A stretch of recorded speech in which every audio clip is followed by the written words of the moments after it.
Allahumma sholli ala Muhammad. Bu,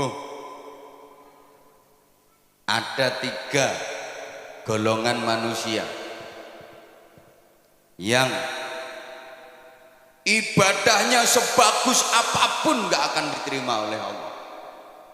Doanya sebaik apapun, sekhusyuk apapun gak akan dikabulkan Allah. Bahkan di akhirat gak bisa menerima syafaat Rasulullah. Rungokno toh. Walaupun ibadahnya bagus, sholatnya top, bukan cuma yang wajib, sholat sunnah dikerjakan semua. Sujud luar biasa. Sekali nyosop batuk mentol telu. Berarti nyosop 2 kali batuk mentol 6. Selesai sholat gak rupa-rupa rai. Poso bendino, sodakoh nyah-nyoh, zakat orang mufakat, wiridan sak dalan-dalan maca Quran yo turut ratan. Berangkat haji tiap tahun, dia pergi umroh seminggu 5 kali. Iso ngomahe Mekah kok. Kan omahe Mekah.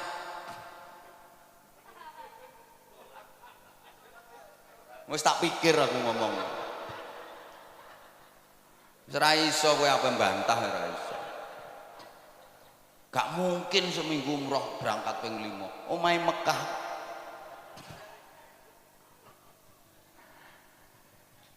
Kalau masuk 3 golongan manusia ini percuma.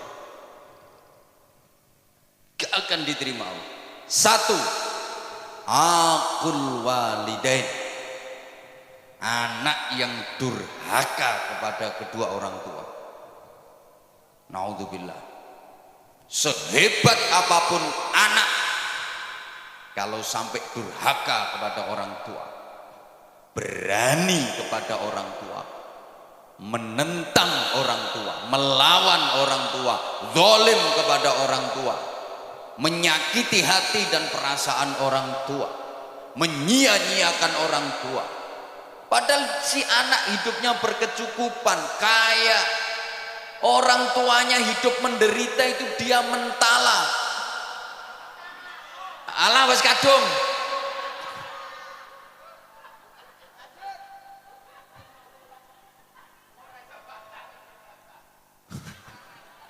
Sing ceramah aku apa sampean? Lah iya.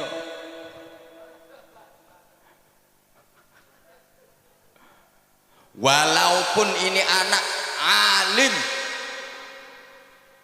mangan kitab entek 2896, ilmune sundul terop, saking pintere sampai iso ngraji entut. Ngraji angin ini jak gampang, ngraji entut. Begitu tit kok.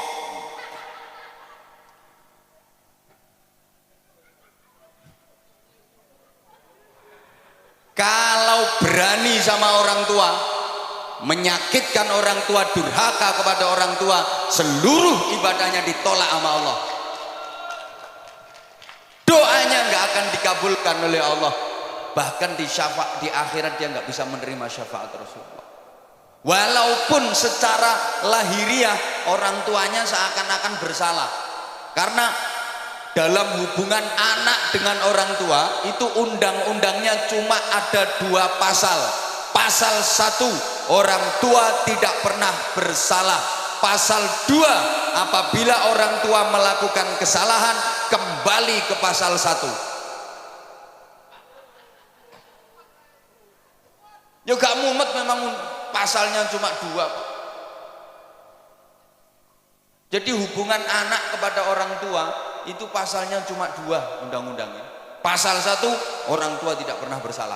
Pasal 2, apabila orang tua melakukan kesalahan, kembali ke pasal 1. Sehingga kalau sampai terjadi anak ribut sama orang tua, anak gegeran sama orang tua, demi Allah diapa-apa no sing salah anaknya. Ana sing mikir ketara gak rukun kan.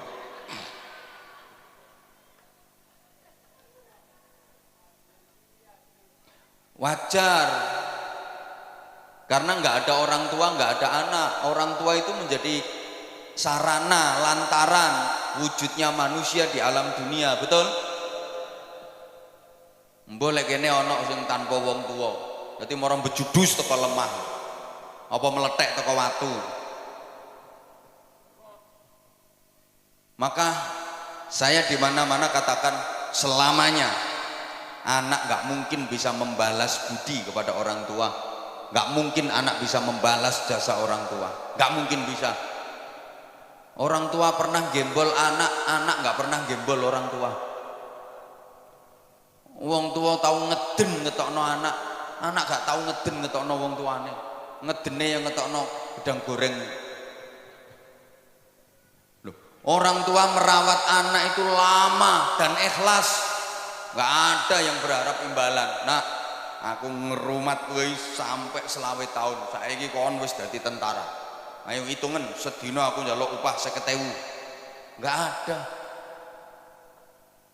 Lah anak kalau merawat orang tua itu ya cuma sebentar, itu pun pamrih, sulit ikhlas. Kadang orang tuanya sakit itu, anak limo iso geger sak dulur. Sing ngramut ya sampean, oh sampean bagiannya paling akeh kok. Biasanya ngono kuwi lambe-lambe kudungan.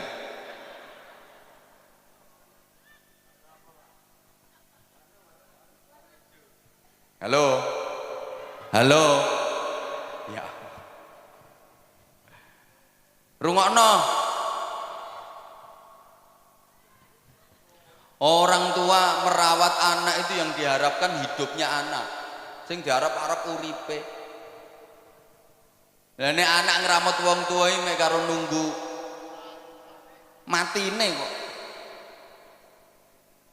Sorry ya. Orang tua itu mau gantiin sakitnya anak, kalau anak nggak mau gantiin sakitnya orang tua. Orang tua rela menggantikan derita anak, kalau anak nggak mungkin mau menggantikan derita orang tua. Saya udah sering kasih contoh, orang tua itu punya anak sakit, anak masih kecil sakit, ya Allah nangis semalaman nungguin anak nggak tidur. Dia nggak rela seekor nyamuk pun menggigit anaknya, hinggap di tubuh anaknya, ditunggoni sampai gak turu, nangis memohon kepada Allah, ya Allah biar saya saja yang gantiin sakitnya anak saya asal anak saya sehat. Tapi anak nggak mungkin mau gantiin sakitnya orang tua. Maaf, ayo coba sampean misalnya punya orang tua sudah pikun, ayo sampean gelem genteni, ya Allah kula sing pikun mawon.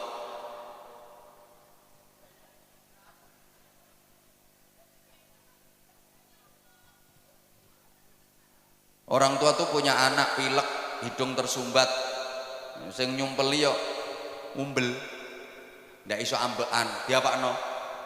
Disedot, dicucup, masya Allah, umbel ya dicucup. Ayo bu, misalnya bapak sampean umbelnya meler, mriki pak kula dilatane pak.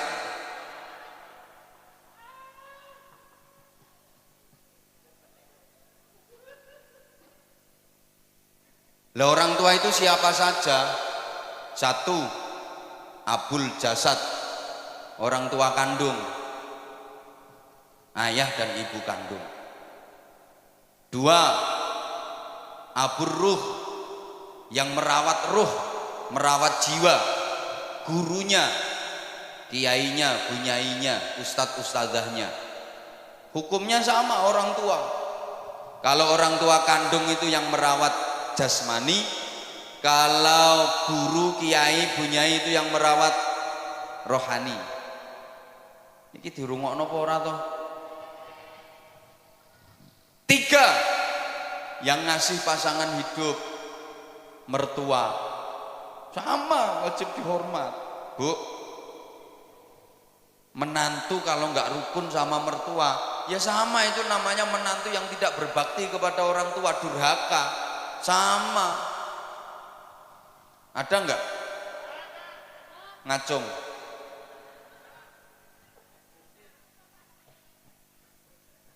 Sing akeh mantu gak rukun karo maratuwa iki mantu wedok.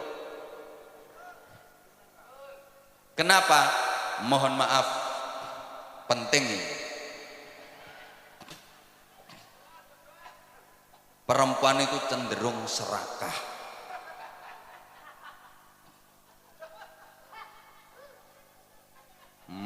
Wong lanang serakah ya eneng kok. Yang mbek kiai wani nyentak apa maneh mbek bojone. Mohon maaf,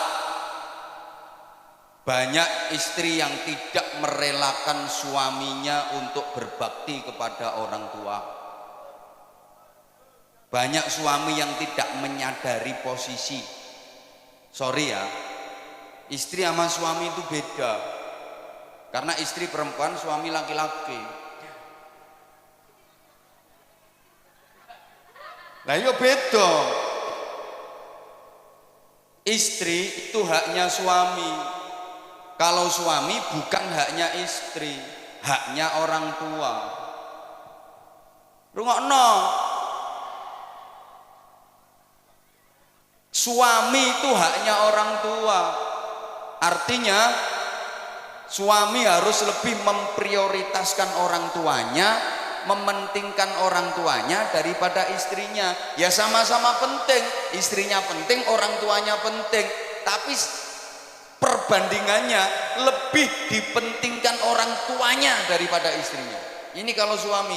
Beda dengan istri. Istri haknya suami, bukan haknya orang tua. Karena waktu nikah sama orang tuanya sudah diserahkan total kepada suami. Maka istri harus lebih memprioritaskan suaminya daripada orang tuanya. Kalau suami harus lebih mementingkan orang tuanya daripada istrinya. Lah ini yang suka nggak diterima oleh para istri. Suami mau berbakti kepada orang tuanya, dihalang-halangi oleh istrinya. Kadang suami mau ngasih duit ke ibunya, ini si istri ngamuk-ngamuk, diselidiki. Mbok kei pira makmu mau?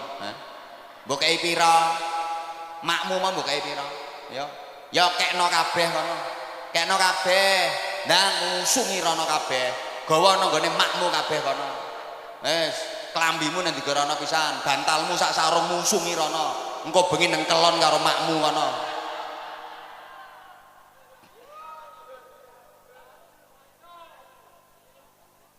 Suami mau berbakti kok dihalang-halangi. Bu, ibu harus sadar, bagi suami orang tua itu prioritas daripada istri. Bu, ikhlas nggih, relakan suamimu berbakti kepada orang tuanya. Yang orang tua suami adalah mertuamu. Maka istri solehah, calon-calon bidadari surga itu adalah perempuan-perempuan yang mengikhlaskan, merelakan suaminya berbakti kepada orang tuanya. Suaminya lebih mementingkan orang tuanya daripada dirinya sendiri. Itu perempuan-perempuan solihah, calon-calon bidadari surga. Nggih Bu nggih? Nggih Bu nggih? Jadi misalnya, Bu, suami ibu punya duit 10 juta. Nah, ibu sebagai istri dikasih 3 juta, yang 7 juta dikasihkan ibunya suami. Ikhlas nggih?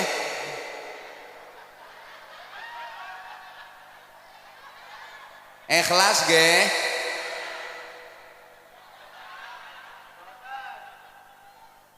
Ikhlas mboten?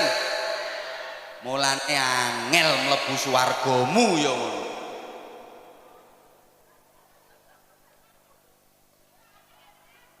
Loh, namanya lebih diprioritaskan ibunya daripada istrinya kok. Jadi nek bojomu ku ndek duit 1 juta, sampean sebagai istri dikasih 300.000, yang 700.000 dikasihkan ibunya suami, dikasihkan mertuamu. Ikhlas nggih? Sapa ngomong tak jotos no?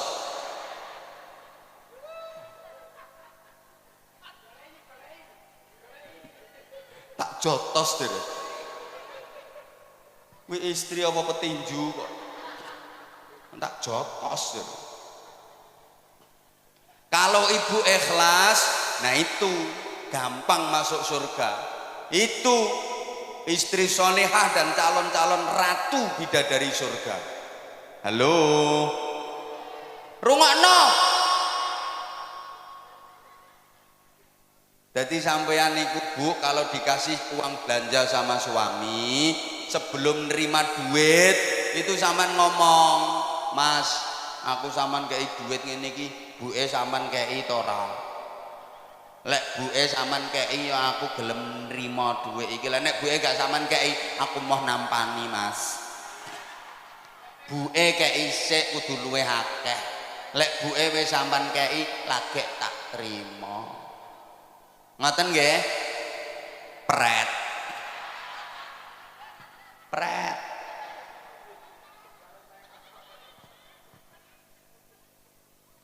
Jadi misalnya ibu dibeliin gelang sama suami, sebelum diterima tuh gelang ngomong, "Ya, aku sampean tukono gelang ngene iki, ibu sampean tukono apa ora?"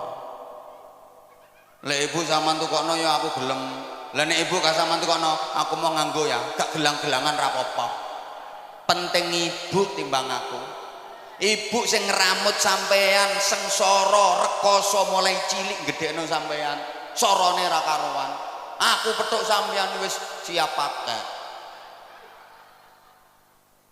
Aku gelem nganggo gelang iki, tapi ibu ya tukono gelang sing luwih gedhe. Ngoten Bu nggih? Alah ora trimo pret nek iki. Pret.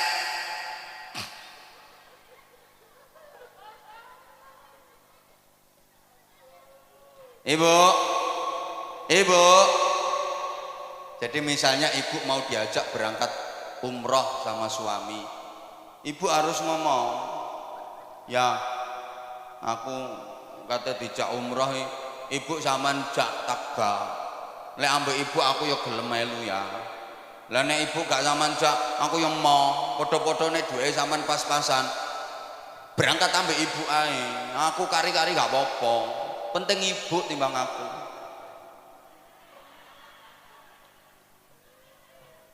Bapak, sampean sebagai suami Pak, kalau punya istri yang karakternya seperti itu, betul-betul lelaki beruntung di dunia ini. Beja-bejane wong lanang. Subhanallah. Itu istri solehah yang memuliakan suami dunia akhirat. Betul Pak. Kalau Bapak punya istri dengan tipikal seperti itu, aku pesen Pak, ramuten sing apik jangan sia-siakan. Betul Pak. Perempuan seperti itu Pak, sebelum mati jangan dikubur dulu.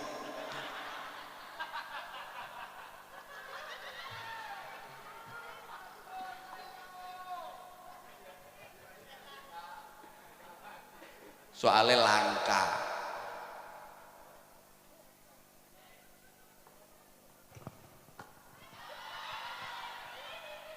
Lo udah 1,5 jam loh ini. Yang kedua, yang kedua, mahal yo gak melo urun ya Pak.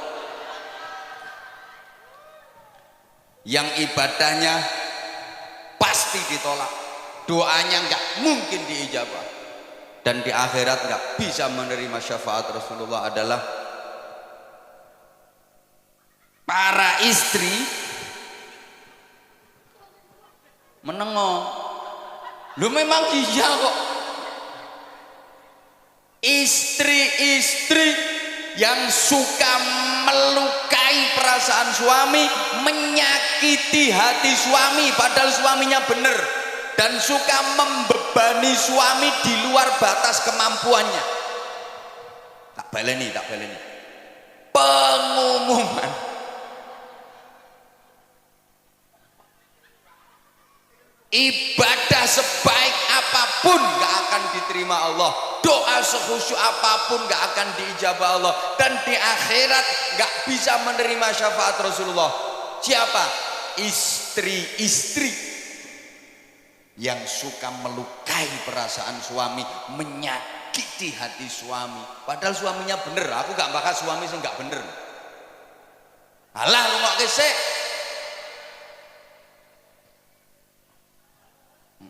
Ucul ya ben balon murah kok.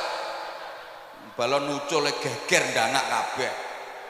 Tuku meneh 5.000 kok. Hah?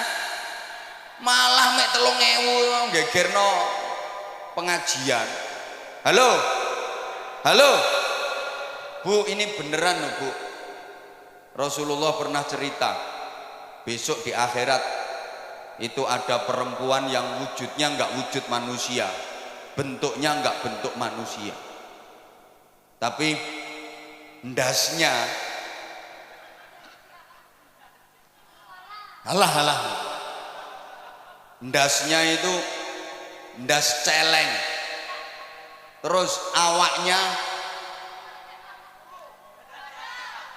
awak menengok lagi, awaknya awak khimar, wis gampangane ndase celeng awake jaran. Hi, ngeri. Ndase celeng awake jaran. Siapa itu? Ya tadi perempuan yang suka membebani suami di luar batas kemampuan. Wong suami lo penghasilannya sebulan itu cuma 2 juta. Nek njaluk blonjo saulan sampai 250 juta.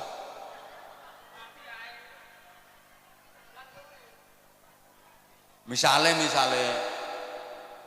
perempuan yang suka melukai perasaan suami dan menyakiti hati suami, maka seperti itu akibatnya, ibadahmu gak akan diterima Allah. Tiwas dawir lambemu lah, dikir macam-macam, percuma. Doa nggak diijabah, di akhirat nggak bisa mendapat syafaat Rasulullah. Nah sekarang ganti, para suami ya harus fair dong. Yo kok wong wedok ae. Para suami laki-laki rungono yang suka melukai perasaan istrinya, menyakiti hati istrinya, maka akibatnya aku durung tahu krungu keterangannya. Saya belum pernah mendengar keterangannya. Jadi ya saya nggak pernah dengar dalilnya.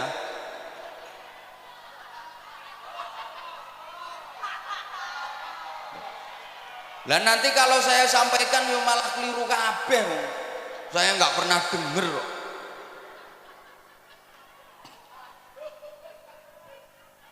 Bagusnya perempuan itu nggak perlu ngerti dalil-dalil yang kayak gitu. Marake ngelamak, ngelunjak, ingkrah-ingkrah ndase wong lanang. Lho wong istri itu lo nggak ngerti dalil lho, suami iso kalah. Apalagi ngerti dalil, malah nyenyek wong lanang. Memang istri-istri nggak usah ngerti dalil-dalil kayak gitu, bahaya. Wong nggak ngerti dalil sing lanang kalah kok, pemane ngerti dalil. Mulane bro, sing urung rapi, besok nek rapi golek wong itu sing goblok-goblok kae, gampang dihapusi. Nah pinter-pinternya gak iso ngendalekno nyonyor.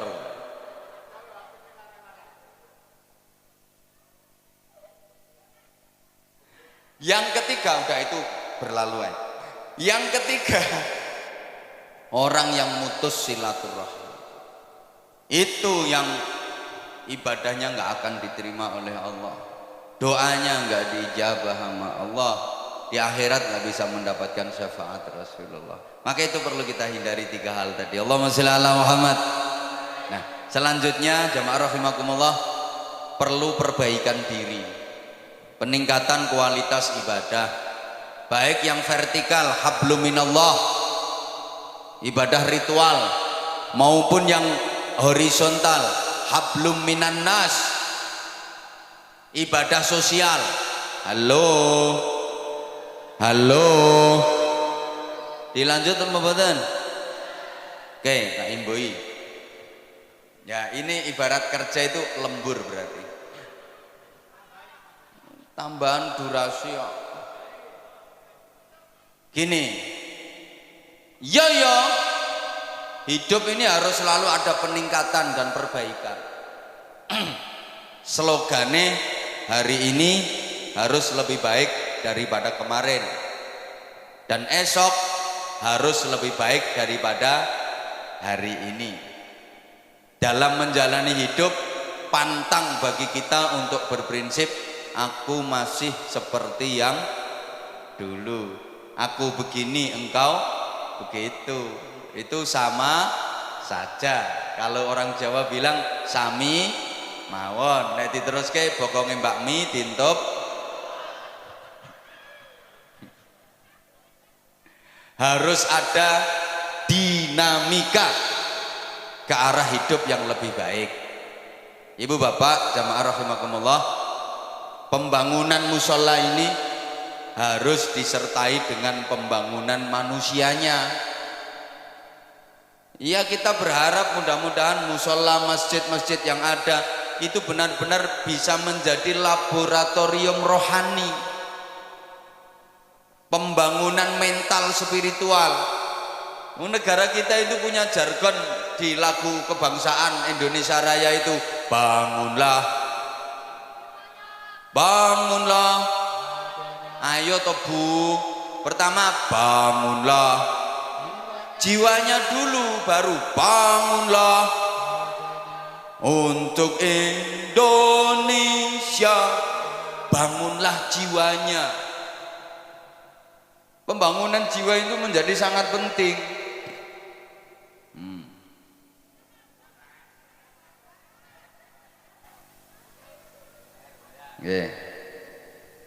Mohon gelas ini untuk dikeletak.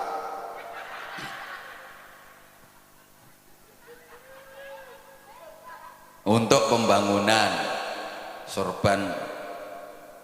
Nggih. Iya. Nah itu juga termasuk bagian dari perbaikan. Nggih Bu nggih. Bu, saya yakin semuanya bawa duit. Kalau nggak bawa duit nggak apa-apa kok, kalung dilepas, gelang dipelorot nggak apa-apa, nanti biar dijual sama panitia. Ini pasti semuanya bawa duit. Saya nggak percaya kalau nggak bawa duit. Ono yang 100.000, ada yang 50.000, 20.000, 10.000, 5.000, 2.000, 1.000. Nanti kira-kira yang disedekahkan berapa?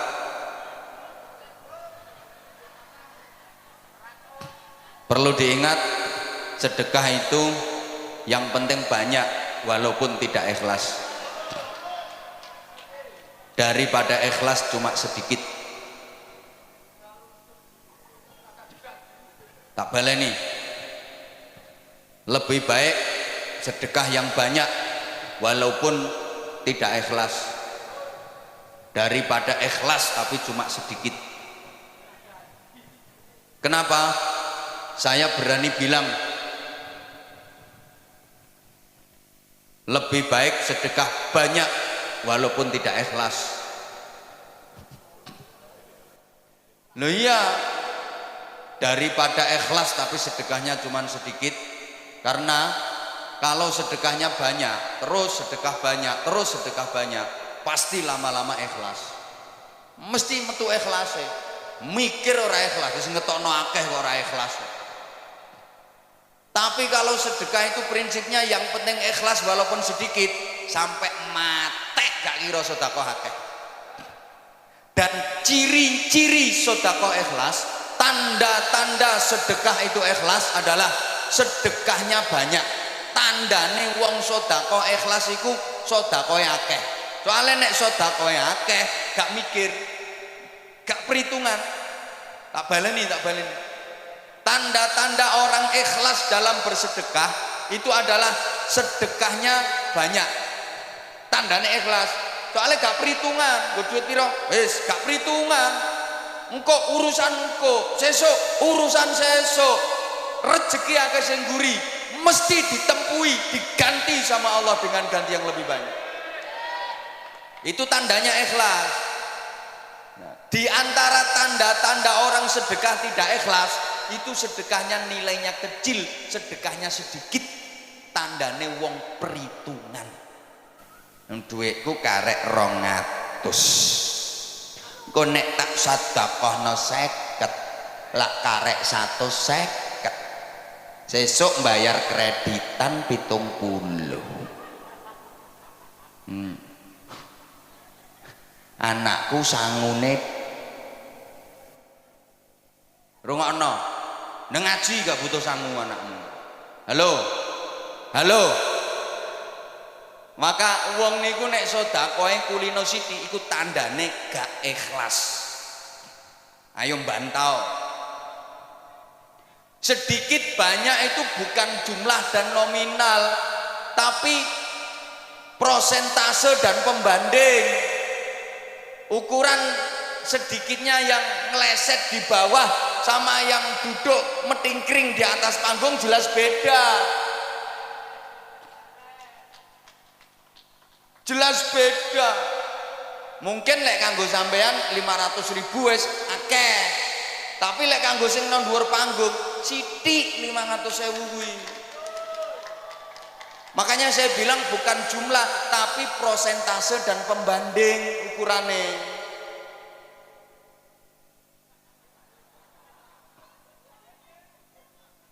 Lah iya, makanya kalau saya katakan di antara tanda ikhlas dalam bersedekah itu sedekah nominalnya banyak, nilainya banyak. Kuwi tandane ikhlas karena dia nggak perhitungan. Tandane wong sedekah gak ikhlas itu sedekahnya sedikit karena dia perhitungan. Halo. Orang yang beramal di dunia tanpa perhitungan, besok di akhirat Allah yo gak perhitungan, langsung dimasukkan surga sama Allah. Itu namanya masuk surga tanpa hisab. Tanpa hisab itu tanpa perhitungan. Siapa yang dimasukkan surga tanpa hisab, tanpa perhitungan? Ya orang-orang yang waktu di dunia amalnya tanpa perhitungan. Malaikat yang meriksa itu langsung didhawuhi sama Allah, kasih instruksi. Malaikat, itu orang waktu di dunia amal tanpa perhitungan. Udah sekarang langsung masukkan surga tanpa diperhitungkan amalnya. Cepet tuh orang Bojonegoro kok. Langsung ke surga.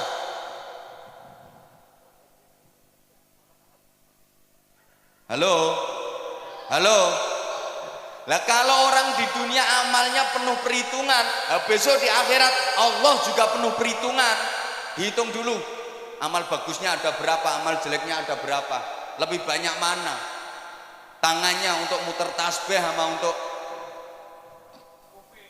kopek jarene, lebih banyak mana itu diperhitungkan semuanya.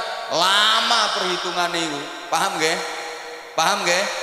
Ada yang masuk surga bi ghairi hisab, tanpa hisab, itu artinya tanpa diperhitungkan amalnya. Orang-orang yang waktu di dunia melakukan amal tanpa perhitungan, besok di akhirat Allah memasukkan surga tanpa perhitungan. Tapi kalau amal di dunia diperhitung sok no akhirat awas diperhitung kalau Gusti Allah.